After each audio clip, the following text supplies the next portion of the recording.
小路口不期而遇的。 पिछला पार्ट वहीं एंड हुआ था जब लिंची हाथ में लैपटॉप लिए लेमनी बॉय के पास जा पहुंची थी। अब हम आगे की कहानी की तरफ बढ़ते हैं। जब हमारे हीरो ने लैपटॉप चेक किया, इसे पता चला कि मदरबोर्ड का एक कंपोनेंट बुरी तरह से फ्राई हो चुका है, जिसे बदलना ही होगा। ये सुनते ही हमारी प्रिंसेस की जान हलक में आ गई। इसने डरते डरते पूछा कि मेरा डेटा तो सेफ रहेगा ना, वो तो नहीं उड़ेगा ना। शिंगवू ने जवाब दिया कि देखो मैडम, मैं कोई गारंटी तो नहीं दे सकता, लेकिन मैं कोशिश जरूर करूंगा। इसका कंपोनेंट अभी मेरे पास नहीं है। अगर लैपटॉप ठीक करवाना है तो फिर तुम्हें मेरे साथ चलना पड़ेगा। फिर क्या था बॉस, लिंची ने अपना ईगो साइड पर रखा और बिना एक सेकंड जाया किए सीधा लड़के के पीछे पीछे चल पड़ी। लेकिन असली मजा तब आता है जब दोनों बाइक के पास पहुंचते हैं। जैसे ही शिंगवू ने इसे हेलमेट पकड़ाया तो इसकी नजर लिंची के स्कर्ट पर पड़ी। अब एक लड़की का स्कर्ट पहनकर मोटरसाइकिल पर बैठना अच्छा तो नहीं लगेगा ना। फिर क्या, हमारे हीरो ने बिना कुछ कहे जेंटलमैन वाला स्टेप उठाया। इसने फौरन से अपनी जैकेट उतारी और बड़े प्यार से लिंची की कमर पर बांधने लगा। ठीक इसी पल दोनों के हेलमेट्स आपस में टकरा गए। लो जी, हो गया ना रोमांटिक स्यापा। जब आँखियों से आँखियां मिली तो दोनों शर्म के मारे एकदम से लाल टमाटर हो गए।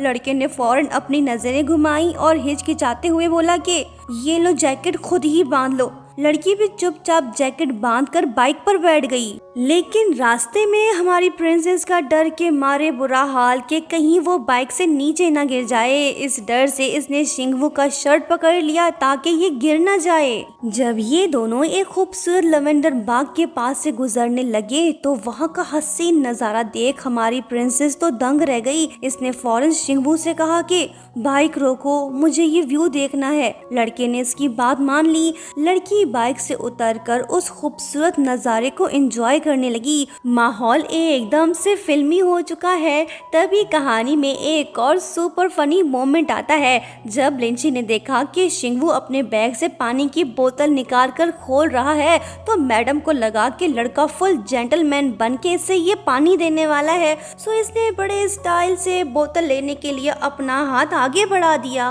इधर मैडम ने अपना हाथ आगे बढ़ाया तो उधर हमारा हीरो बड़े ही जालमाना अंदाज में पानी पीने लगा।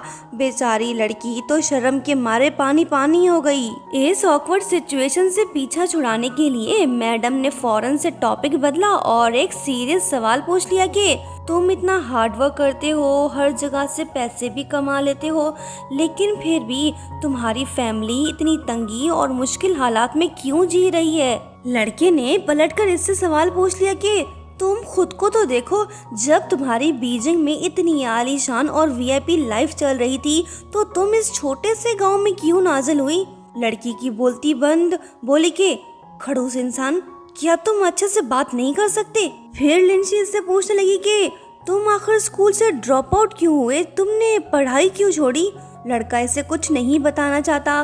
बोला कि चलो अब चुपचाप बाइक पर बैठो, हमें घर निकलना है। रास्ते में शिंगवू लिंची से प्रॉमिस करता है कि वो आज इसका लैपटॉप ठीक कर देगा। साथ ही वो हमारी प्रिंसेस को एक वार्निंग भी देता है कि देखो मैडम, जब तक कोई जरूरी काम ना हो तब तक तुम इस एरिया में भूल कर भी मत आना, समझी तुम। नेक्स्ट सीन में हम देखते हैं कि शिंगवू ने लैपटॉप से डेटा रिकवरी का प्रोसेस शुरू कर दिया।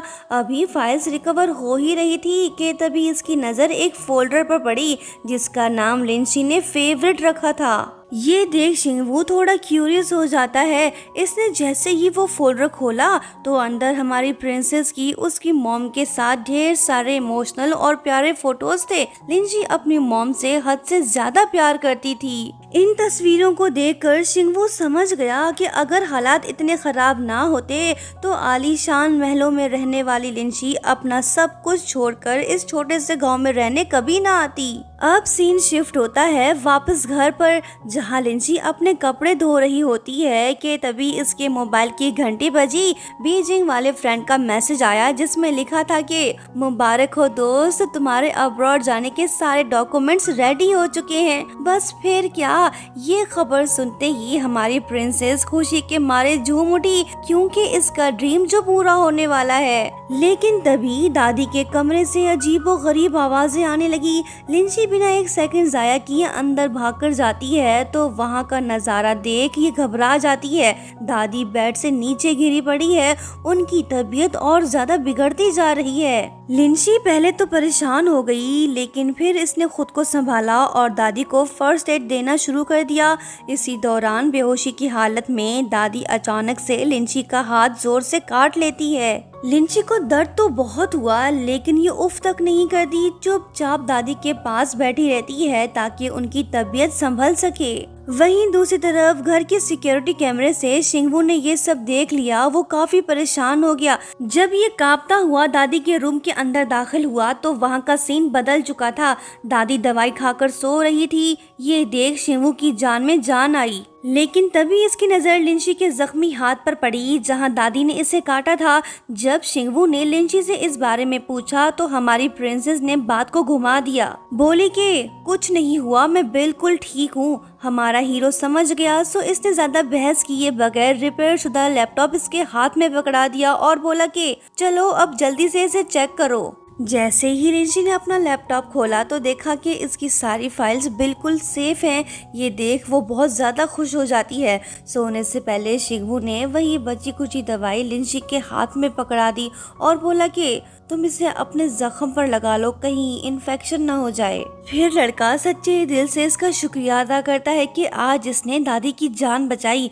ये थोड़ा हैरान होकर पूछता है कि मैडम, तुम्हें तो बीमार लोगों की केयर करने का काफी तजुर्बा है। लिंची थोड़ी सैड हो जाती है और बताती है कि मेरी मॉम की हेल्थ अक्सर खराब रहती थी, बस इसी डर से मैंने सारी मेडिकल स्किल्स सीखी ताकि कभी बुरा वक्त आने पे मैं अपनी मॉम को ट्रीट कर सकूं।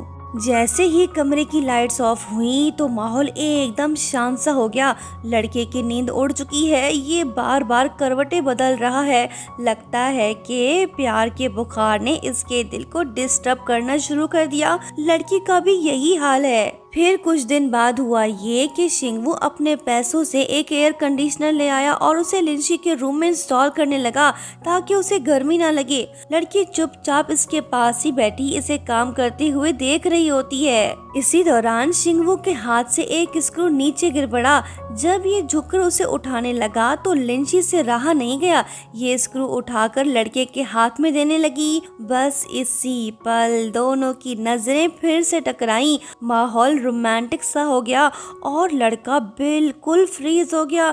ये लड़की से स्क्रू तक नहीं ले पा रहा। जैसे तैसे करके लिंची ने इसके हाथ में वो पकड़ा दिया। लड़के को इतना मेहनत करता देख लिंची का दिल खुश हो गया। आखिरकार शिंगवू ने एसी इंस्टॉल कर दिया। जैसे ही ठंडी हवा का झोंका लड़की से टकराया तो इसे बड़ा सुकून मिला। फिर इसके मुंह से निकल ही गया कि काश इस वक्त तरबूज मिल जाए तो मजा आ जाए। लड़के ने फटाफट से इसकी ये ख्वाहिश भी पूरी कर दी। इसने वाटरमेलन लड़की के हाथ में पकड़ा दिया। खड़ूस लड़के को इतना रहम दिल देख लिंची तो हैरान रह गई।